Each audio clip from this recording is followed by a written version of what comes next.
sientan que tienen identidad y que no están perdidos en un laberinto de sangre como muchos piensan.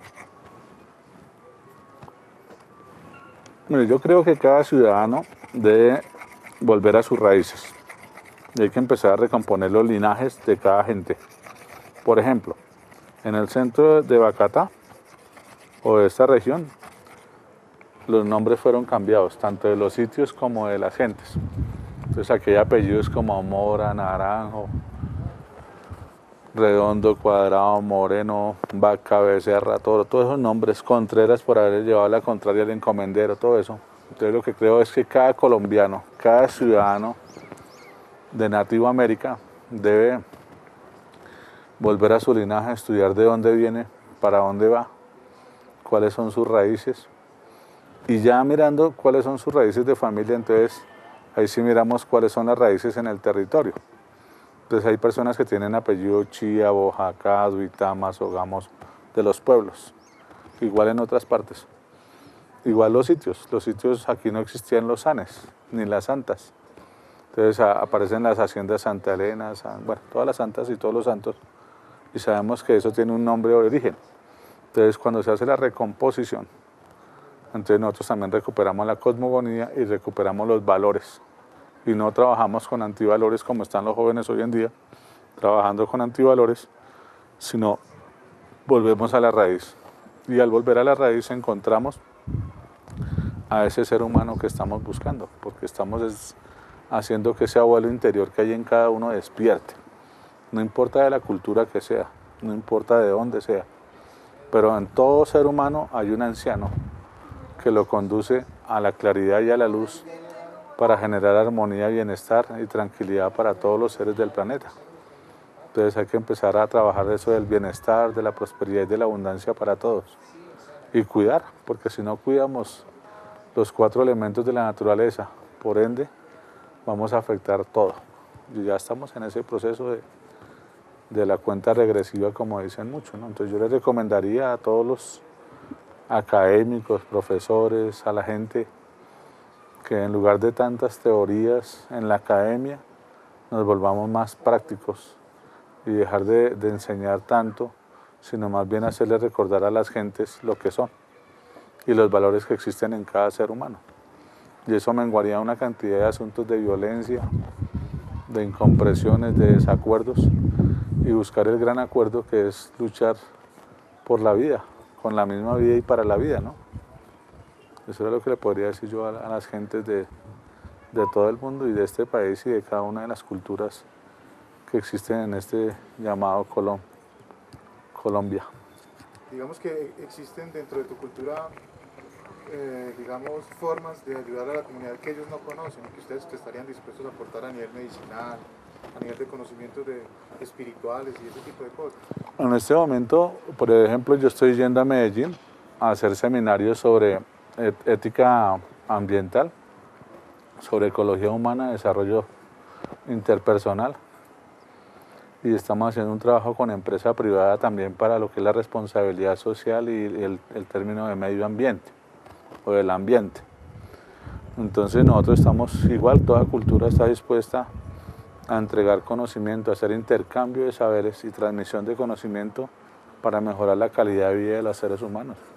¿Por qué nos compartes un poquito los libros que has escrito, los tratados o textos que tienes al respecto? Pues con la Universidad de los Andes se han escrito 2 libros, uno que se llama Los Chiquis en Bacatá, que es sobre el proceso que estamos realizando nosotros. El otro libro que se escribió con el IMPAO es de Pensamiento, Corazón y Palabra. Hay uno sobre educación ambiental, que es uno de los temas más fuertes que hay que trabajar, sobre cómo enseñar a manejar el trato con la naturaleza. Y en este momento estamos trabajando lo que es el tema de botánica para ayudar con el tema de la medicina, el uso de las plantas. Y también estamos trabajando un libro que tiene que ver con lo básico para ser humano, o sea, lo básico de ser humano.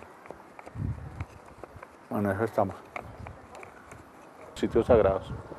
Todas las canteras. Y en Soacha hay más de 8.000 pictogramas, cosa que en Latinoamérica ningún sitio nativoamericano tiene tanta cantidad de pictogramas como Soacha. Y eso está en peligro. Y se ha denunciado ante Contraloría, Procuraduría, todo. Y han habido estas instituciones de alcaldes y todo eso, pero no pasa nada más. En términos de leyes y garantías, ¿cómo están ustedes, digamos, ante? No, hay muchas trabas porque es que en el gobierno anterior se plantea de que no deben haber cabildos urbanos. Y resulta que es que nosotros hemos estado siempre acá y la ciudad fue la que se metió a nuestros territorios y no nosotros a la ciudad. Diferente a los que llegan del territorio y se van para la ciudad y se establecen allí como cabildo, pero nosotros como tal estamos acá. Entonces nosotros nos hemos resistido a hacer cabildos y hoy en día nos toca acudir ya a esa fórmula, que no es sino colonial, para hacer un cabildo que no tiene que ver con una figura nuestra, sino más con una figura extranjera. Entonces eso nos va a ir afectando bastante porque el mismo gobierno no entiende la posición de ciertas culturas o grupos étnicos que estamos en las ciudades y donde siempre hemos permanecido acá, pero la ciudad es la que se ha expandido hacia los lugares sagrados, como el caso de Usme que encontramos, se entregó el cementerio hace unos años en una ceremonia, aparece a los 4 años en Usme, donde se les había dicho que estaba el cementerio, y hoy en día redujeron de 35 hectáreas a 8 y piensan construir ahí un complejo con Metrovivienda y construir con la Universidad Nacional encima del lugar sagrado, como se hizo en la UPTC de Tunja, que construyeron encima también del cementerio de la universidad. Entonces es absurdo que no se pueda, o sea, ni por leyes ni por ninguna forma, si no hay una conciencia y una voluntad política para salvaguardar el patrimonio tangible e intangible en Colombia, nosotros estamos a miras de ser extinguidos en esos saberes, aunque las gentes tienen la memoria, pero los lugares sagrados han sido destrozados, han sido vueltos pedazos. Entonces es una de las grandes dificultades que tenemos y yo creo que nos toca acudir es como al asunto internacional, estamos pensando en eso, para que por la UNESCO o otra organización se pueda hacer como algo para salvaguardar lo poco que queda. Y a propósito de eso, en contexto internacional, ustedes han tenido pues, la posibilidad de compartir sus vivencias con otras etnias, digamos, en Latinoamérica. Sí, nosotros hemos tenido encuentros internacionales con hermanos mapuches, incas, aztecas, mayas. Y la problemática no es muy diferente. Pues en Latinoamérica es bastante devastador el asunto, pero en otras culturas como en el caso del Canadá y Estados Unidos, pues ya por lo menos ellos ya están salvaguardados y se han visibilizado en el mundo, nosotros no. Nosotros uno le pregunta a la gente muisca y dicen, no se sabe dónde es. El inca ya se sabe de dónde es, el azteca, el maya, pero los muiscas estamos muy todavía rezagados en ese proceso y requerimos que el Estado y las instituciones privadas y las organizaciones internacionales pues presten atención a este fenómeno que está sucediendo y que estamos aquí, nosotros no hemos desaparecido, no somos de museo. Mientras hay un muisca, hay muisca. Nosotros ya logramos llegar a la Mesa Nacional de Concertación, donde se están dejando en evidencia algunos asuntos que estamos tratando ahorita, pero es muy lenta las negociaciones. O sea, como todo es un protocolo, y como en la Mesa Nacional de Concertación están todas las comunidades indígenas, o digamos que casi todas, ¿no? Porque no todas están representadas ahí. Entonces pueden pasar muchos años para que se tome cartas en el asunto, ¿no? Pero yo creo que ahí vamos, poco a poco. Y con eso lograremos pues hacer, aunque sea un llamado, por lo menos que escuche la voz.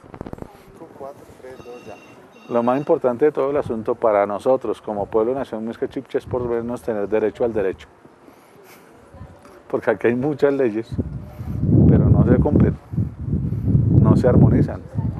Y menos se armonizan en concertación con las comunidades indígenas, en especial nuestro pueblo, ¿no? Entonces nosotros estamos ahí pues con el trabajo del espíritu, porque es lo que manda, ¿no? A la final el espíritu tendrá que mandar. Y como decíamos en noviembre del año pasado, podrá nombrar presidentes, lo que sea, pero aquí manda la madre naturaleza.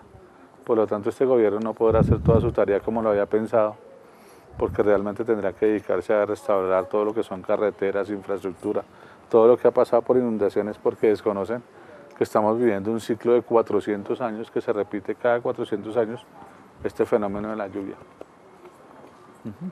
Estamos vertientes, entre comillas, esotéricas, hablan del 2012. El 2012 es mentira, ya pasó. Porque es que el calendario maya no se rige por el calendario gregoriano.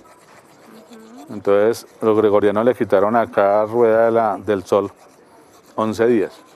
Entonces multiplica 2011 hoy por 11. ¿En qué año estamos? Lo que sí entramos fue una sincronía en la espiral de cristal, donde este sistema solar asciende como a un segundo piso. Y eso va a afectar el cerebro de las gentes, donde les va a poner a pensarse a sí mismo, bueno, ¿qué estamos haciendo? ¿Qué está pasando? ¿Y qué va a quedar para futuras generaciones? Entonces, ahí entra un estado de conciencia, pero no es un estado de conciencia voluntario, sino animado por las influencias de todo el sistema solar. Pero no es que haya catástrofes, nada, las catástrofes ya pasaron. Que son más bien mayas. O es más como todo un tema de mala interpretación. Sí. Es una moda. Sí, exacto. Porque nosotros hablando con los abuelos mayas decían, no, eso no es así.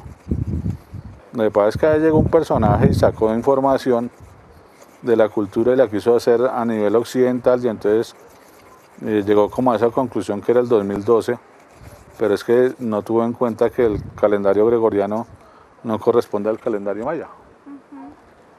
Estamos totalmente de acuerdo. Entonces, por lo tanto, el 2012 no, ya pasó. Lo que hay es que prepararnos para otros eventos que vienen. Por ejemplo, hace 15 días se alinearon 4 planetas. Mercurio, Venus, Saturno, la Tierra. Y eso está influenciando ahorita en la relación de las parejas, por ejemplo.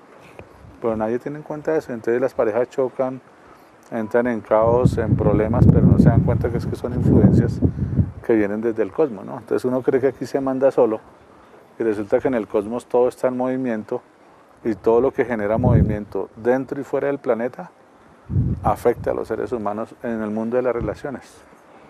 ¿Sí? Entonces la temperatura, todo, el clima, la gente se transforman también de acuerdo al mismo clima.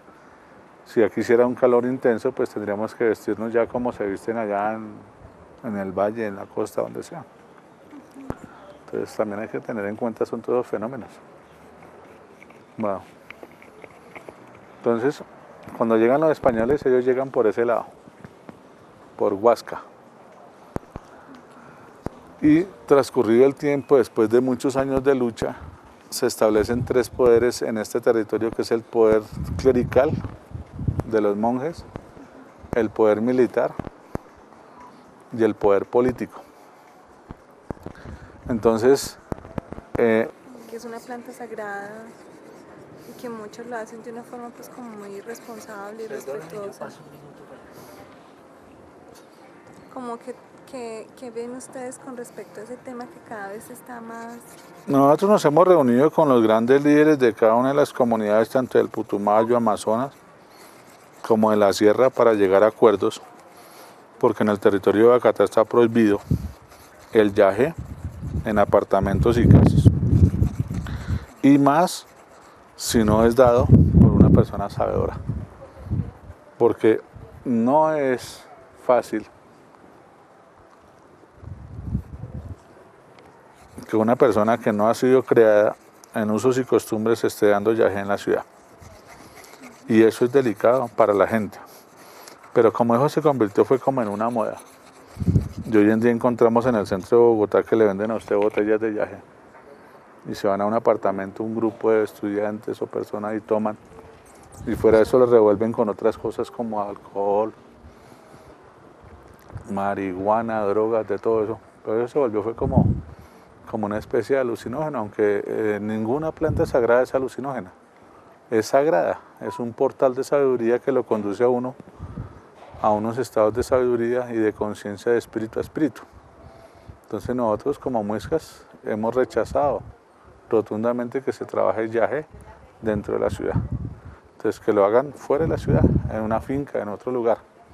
Y con algunos hemos llegado a acuerdos, pero hay otros que son tercos, que no lo hacen, y si vamos a la comunidad resulta que ellos no están autorizados para hacer eso, porque no son sabedores, no son taitas, digámoslo así. Y otras cosas, ¿no? Porque no solamente aquí se practica lo del yaje, por ejemplo, aquí traen abuelos o personas sabedoras en algún grado de lo que es el Transmezcal, el INNIPI, el tema del San Pedrito y todo lo que son los hongos y todas esas cosas, se hacen ceremonias, pero eso no es de acá, eso es de allá de su territorio, eso está prohibido desde allá. Dialogando con los mayas y los aztecas nos decían, no, nosotros no hemos autorizado Transmezcales en Colombia para nada. Hablando con los hermanos del norte, los NIPI tampoco son autorizados, no hay permisos espirituales para eso. Entonces hay que mirar todos los fenómenos porque eso es más indigenismo, ¿no? Y está promovido por personas como de la nueva era, esotéricos. ¿Sí? Bueno, entonces decía que cuando llegaron los españoles se establecen entonces eso y después de mucho tiempo se dan cuenta que en medio de estas dos montañas hay un triángulo en medio de tres montañas con una que está atrás, entonces este cerro es el cerro del Padre, Cuchavita Boni, y se establece esa iglesia de Monserrate ahí, el Señor Caído. Y luego nos traen la Guadalupana y establecen dentro del cerro de la Madre Bacatá lo que es la iglesia de Guadalupe. Detrás de este cerro encontramos la laguna de Bacatá, que es un camino empedrado, y dice la tradición nuestra que cuando esa laguna se seque, Bacatá se hunde, toda la ciudad se puede hundir. Y allí, donde está la peña, donde está esa cruz ahí arriba, encontramos que ahí es el sitio sagrado de los sacerdotes de sacerdotes, o sea, los Cucacuy.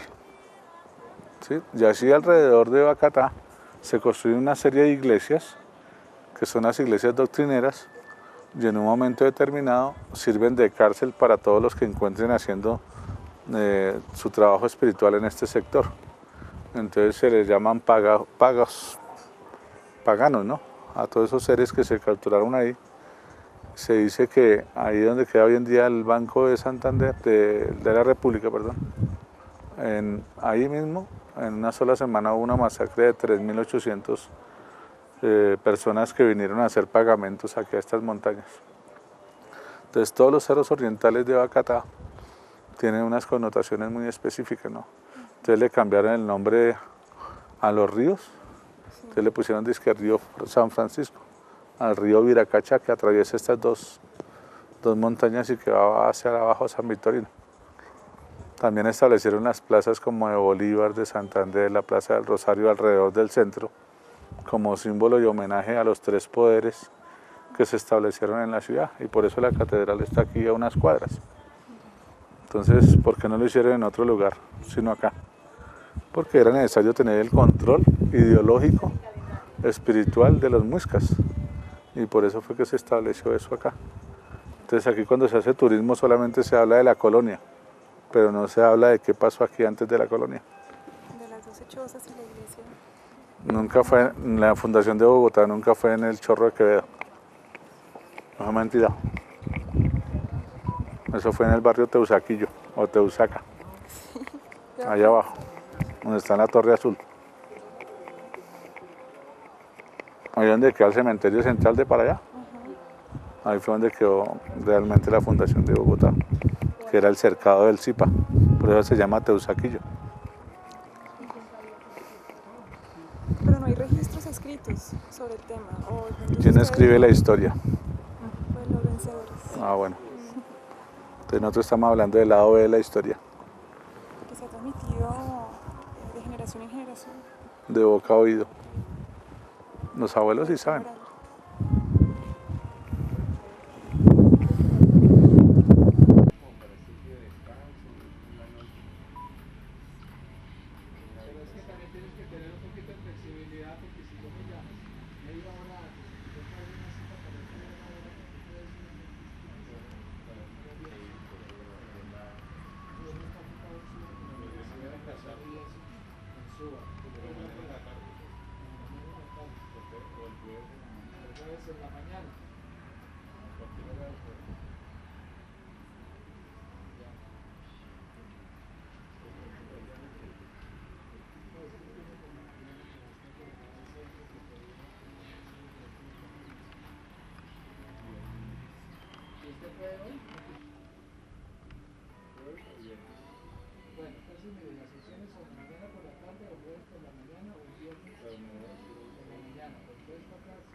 Aló, aló, aló. ¿Ahí me oye? Aló, aló.